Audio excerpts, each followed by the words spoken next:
বন্ধুরা শুভেচ্ছা নেবেন। আমি এখন অবস্থান করছি ঐতিহাসিক সিংগাইর মসজিদের সামনে। আজকের এই ভিডিওর মাধ্যমে আপনাদেরকে জানিয়ে দেব ঐতিহাসিক সিংগাইর মসজিদের গঠনশৈলী এবং ইতিহাস। তো চলুন ভিডিও শুরু করা যাক। মসজিদটির উত্তর ও দক্ষিণ দিকের দেয়ালে রয়েছে একটি করে দরজা এবং পূর্ব দিকের দেয়ালে রয়েছে তিনটি দরজা, যার মধ্যে মাঝের দরজাটি আকারে সবচেয়ে বড়। এই দরজাটি এখন প্রবেশের মূল ফটক হিসেবে ব্যবহৃত হচ্ছে। প্রতিটি দরজারই উপরিভাগ অপূর্ব সুন্দর কারুকার্যে সজ্জিত। মসজিদটির চার কোণে চারটি বর্ধিত বুরুজ রয়েছে। বুরুজগুলোর সাথে রয়েছে বলায়াকার ব্যান্ড।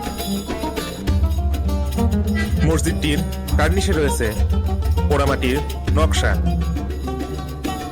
মসজিদটির উপরিভাগে রয়েছে একটি বড় গম্বুজ।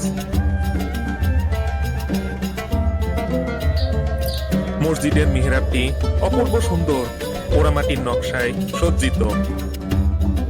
যদিও পরিচর্যার অভাবে স্থাপনাটির আজ জীর্ণ দশা, মসজিদের ভেতর থেকে আপনি অনুধাবন করতে পারবেন এর গম্বুজের বিশালতাকে, যেখানে আজ অযত্ন অবহেলায় ধরেছে শ্যাওলা।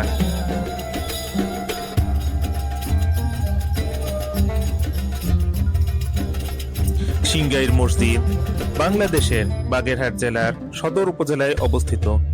এটি বাংলাদেশের একটি প্রত্নতাত্ত্বিক স্থাপনা। ৬০ গম্বুজ মসজিদ থেকে মাত্র ২৫ মিটার দক্ষিণ পূর্বে খুলনা বাগেরহাট মহাসড়কের পাশে সুন্দরঘোনা গ্রামে অবস্থিত এই মসজিদটি বাংলাদেশের ঐতিহাসিক মসজিদগুলোর মধ্যে অন্যতম। সিংগাইর মসজিদটি মুঘল শাসন আমলে খান জাহান আলী নির্মাণ করেন। আমার পেছনে আপনারা এখন যে হাইওয়েটি দেখতে পাচ্ছেন, এই যে এই হাইওয়ে, তার ঠিক উল্টা দিকেই ৬০ গম্বুজ মসজিদের অবস্থান এবং রাস্তার ঠিক এই পাশে দেখুন সিংগাইর মসজিদের অবস্থান। আমার মনে হয় আপনারা বুঝতে পেরেছেন সিংগাইর মসজিদের অবস্থানটি কোথায়। কেউ ৬০ গম্বুজ মসজিদ ঘুরতে এলে অবশ্যই তার উল্টো দিকে সিংগাইর মসজিদটি দেখে যাবেন।